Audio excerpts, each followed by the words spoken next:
Hello and welcome to the Week 3 edition of the Chicago Football Playbook, where we break down Bears plays from their previous week's games. This week we're talking about 3 defensive plays from the 26-0 loss of Seattle Seahawks.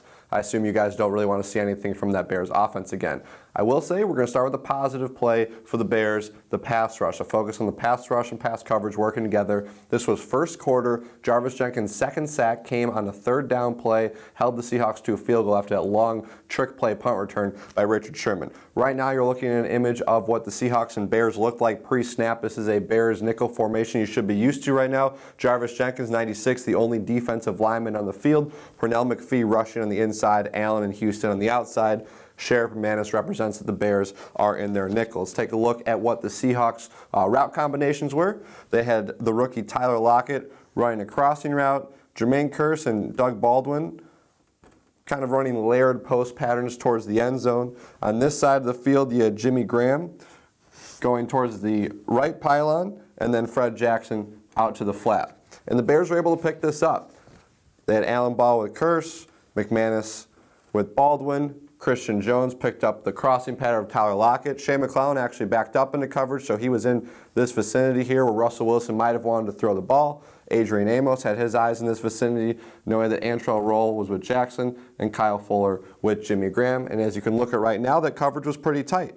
And one of the things that helped out there was Russell Wilson's pocket then collapsed.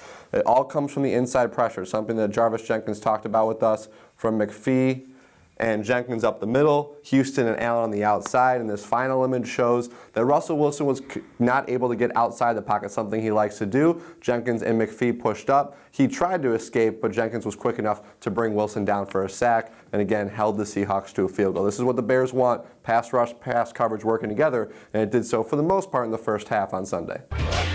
As excited as some Bears fans might have been to only have their team trailing 6-0 at halftime, could have been 3-0 Seattle if the Bears had made a fourth down stop late in the second quarter right before halftime and recognized where Marshawn Lynch was on the field. The Seahawks faced a 4th and 1, and credit Seattle. They had a good play design and were kind of going quickly, so the Bears didn't have a ton of time to react. Right now you're looking at what the Seahawks looked like pre-snap. Marshawn Lynch actually started as essentially a fullback, and he motioned down here to the H-back. This is Doug Baldwin. So if you're a Bears player, you got to assume that Russell Wilson's probably not going to hand off to Doug Baldwin. The play is probably going to Marshawn Lynch, one of the best players on the team, even with a hamstring injury. But you'll just see right off the snap, Marshawn Lynch continued this route outside. Jared Allen's coming in for the rush. Allen Ball had to keep his eye on Jermaine Kearse. Doug Baldwin actually went out to the right flat. So right off the snap, you can see that Lynch is going to be able to get out to the left flat without anybody covering him. And in this third image, you'll see Marshawn Lynch wide open. Easy pass for Russell Wilson to make. Lynch bobbled it, but he was able to make the catch. It was 4th and 1. He got a 9-yard gain, and the Seahawks got a field goal at the end of halftime. Again, good credit Darrell Bevell. Nice play design by the Seahawks, but you got to hope there that someone in the front 7, maybe Adrian Amos, Shea McClellan, who also had their eyes on Russell Wilson, not Marshawn Lynch, peeling out to the left flat. We don't know whose fault it was. We don't know if someone should have gone with Marshawn Lynch. But you got to imagine he's the player they should have been keen on before the play, and nobody followed him to the flat. Seahawks got the first down.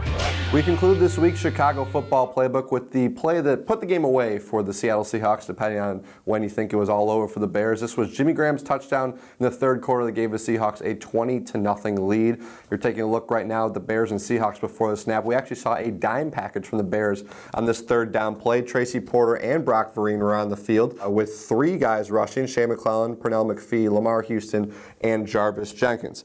Let's first take a look at the route combination the Seahawks threw at the Bears. On the right side of the field, it was Doug Baldwin going out to the flat. You had double crosses here between Jermaine Kearse and Tyler Lockett. Fred Jackson coming out to this flat. And then here's Jimmy Graham, and this is kind of where Brock Vereen might have gotten confused. Maybe somebody missed an assignment, didn't know who was supposed to pick up who, because he did not jump on Jimmy Graham right away. Graham went out here around Lockett before making his route, which kind of went up the seam. And that split second, whether Vereen's eyes were on Jackson, whether it was on Lockett, whether it was on Kearse coming across the middle, for some reason he wasn't able to jump right on Graham off the snap. And as you'll see in this image, how wide open Jimmy Graham was up the middle of the field. Adrian Amos circle him here because of some of this action going on to his right. He was watching Russell Wilson's eyes, and Wilson went through his progressions as well. Did a good job looking off Amos, keeping him from being essentially on the other side of Jimmy Graham, which maybe would have been able to help Vereen out of a top. Instead, Jimmy Graham able to easily create separation from Brock Vereen, catches the pass over the middle of the field. Nobody else out there to defend him. An easy run into the end zone for 20 points for the Seahawks to go up 20-0 on the Bears. That'll do it for this week's edition of Chicago Football Playbook, where we look back at 3 key plays from the Bears' loss to the Seattle Seahawks. Maybe next week we'll have some more positive plays from the Bears as they take on the Raiders on Sunday. For all the best Bears news and analysis, stick right here at ChicagoFootball.com.